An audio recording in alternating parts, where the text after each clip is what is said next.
spot.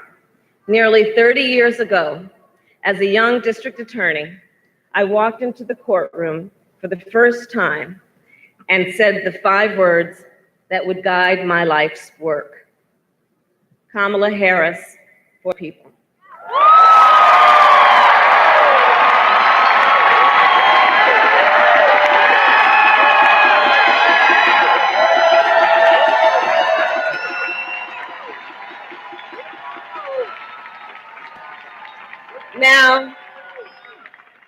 Now I knew our criminal justice system was deeply flawed, but I also knew the profound impact law enforcement has on people's lives and its responsibility to give them safety and dignity.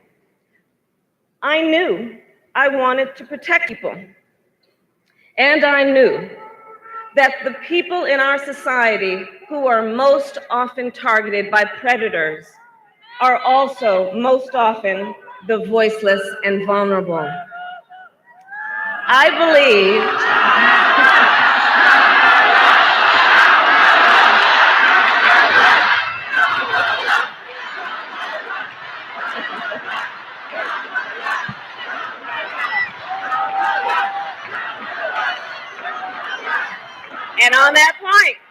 And on that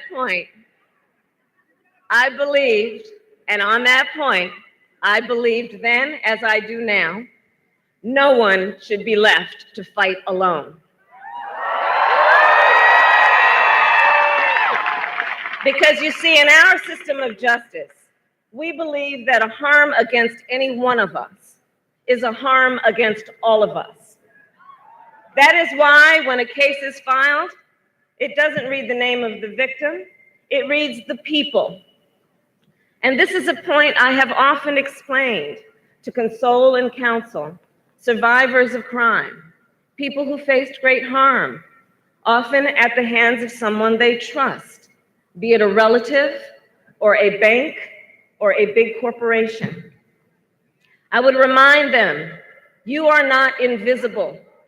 We all stand together, because that is the power of the people. In my whole life, I've only had one client, the people.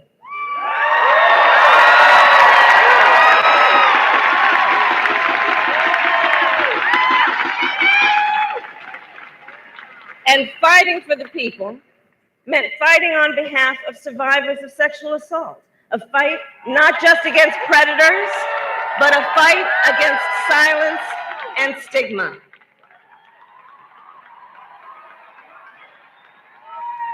For the people meant fighting for a more fair criminal justice system at a time when prevention and redemption were not in the vocabulary or mindset of most district attorneys. We created an initiative to get skills and job training instead of jail time for young people arrested for drugs.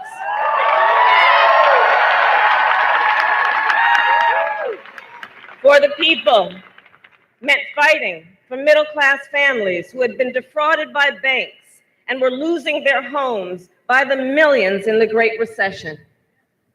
And I'll tell you, sitting across the table from the big banks, I witnessed the arrogance of power. Wealthy bankers accusing innocent homeowners of fault, as if Wall Street's mess was of the people's making. So we went after the 5 biggest banks in the United States. We won $20 billion for California homeowners. And we passed. And together, we passed the strongest anti-foreclosure law in the United States of America. We did that together. For the people meant fighting transnational gangs who traffic in drugs and guns and human beings. And I saw their sophistication, their persistence, and their ruthlessness. And folks, on the subject of transnational gangs, let's be perfectly clear. The president's medieval vanity project is not going to stop them.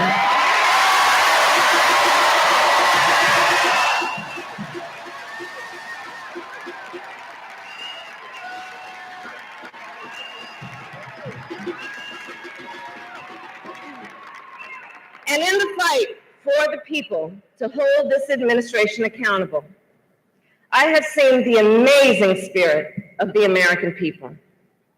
During the healthcare fight, I saw parents and children with grave illnesses walk the halls of the United States Congress. Families who had traveled across the country at incredible sacrifice. They came to our nation's capital, believing that if their stories were heard and if they were seen, their leaders would do the right thing. I saw the same thing with our dreamers. They came by the thousands, by plane, train, automobile. I'm sure they were sleeping 10 deep on someone's living room floor. And they came because they believe in our democracy and the only country they have ever known as home.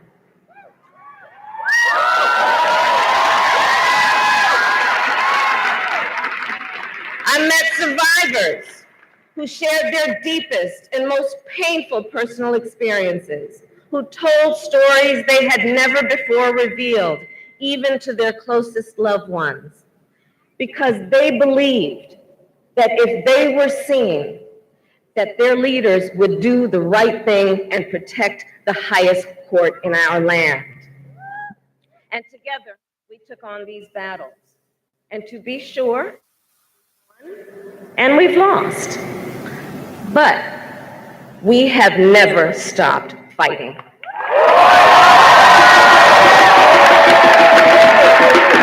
We have never stopped fighting. And that's why we are here today. And that's why we are here today. We are here knowing we are at an inflection point in the history of our world. We are at an inflection point in the history of our nation. We are here because the American dream and our American democracy are under attack and on the line like never before.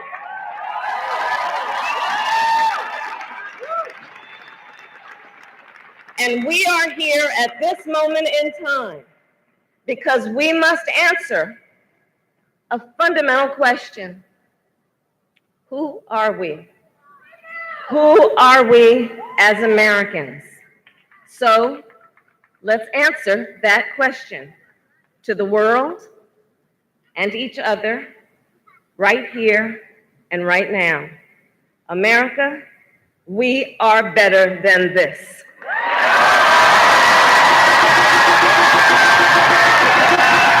We are better than this.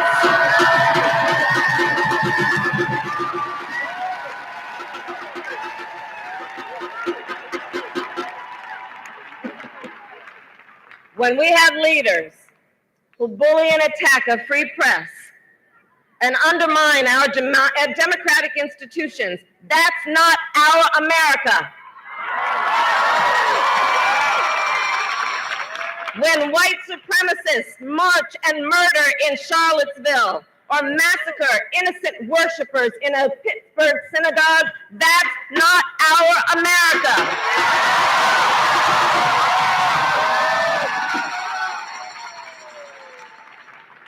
When we have children in cages crying for their mothers and fathers, don't you dare call that border security. That's a human rights abuse. And that's not our America.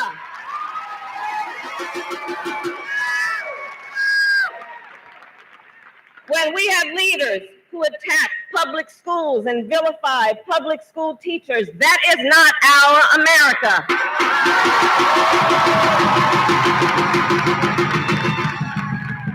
When bankers who crashed our economy get bonuses, but the workers who brought our country back can't even get a raise, that's not our America.